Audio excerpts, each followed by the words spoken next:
Let's add some nodes to the cluster then. But I'm going to do something a little different first. We're on node 1, by the way. Hey, pretty obvious, but you never know. Anyway, before I join this node to the cluster, I'm going to start another console container. This time in client mode though. And if you're running with console as the discovery service in your environment, you might want to consider doing this too. You see, console recommends between 3 and 5 server agents in the Raft quorum, but they don't impose any kind of ceiling on the number of clients. Anyway, let's paste the command in here.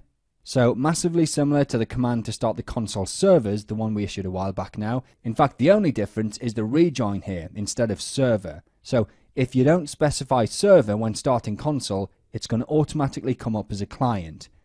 And then rejoin just tells it to always try and rejoin the cluster anytime it starts. Okay.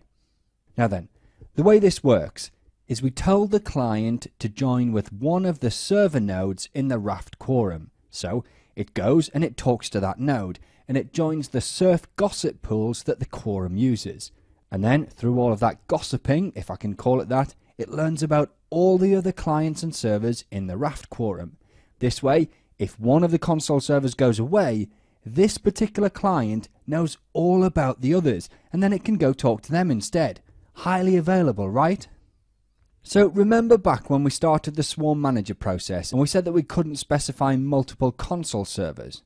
Well, by providing a local client which knows about all of the servers in the Raft, well, we effectively circumvent that shortcoming and we get the HA that we want. Cool and all, but why didn't I do this on the Swarm Managers? Well, I'm going to tell you that in a minute. First of all, I want to get these nodes joined to the cluster before we get too distracted again with more console stuff. So back on Peast, this command here to join this node to the cluster, well, it's another docker run command. So we're obviously doing this via another container. And again, it's based off of the official Swarm image. But this time we're executing the Swarm join command instead of Swarm manage.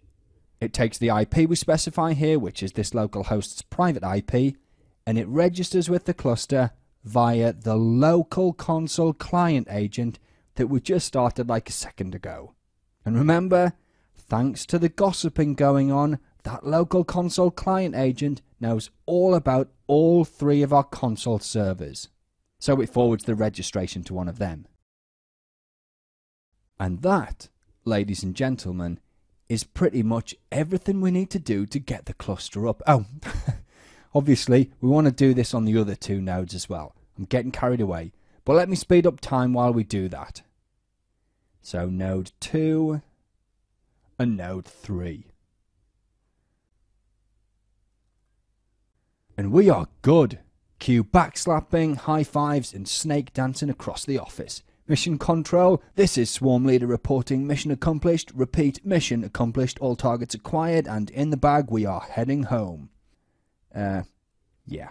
Now then, as we're showing how to build something production worthy here, I think before we officially sign it off, even though, you know, we've snake danced across the office, it's actually worth running a few checks to verify our work.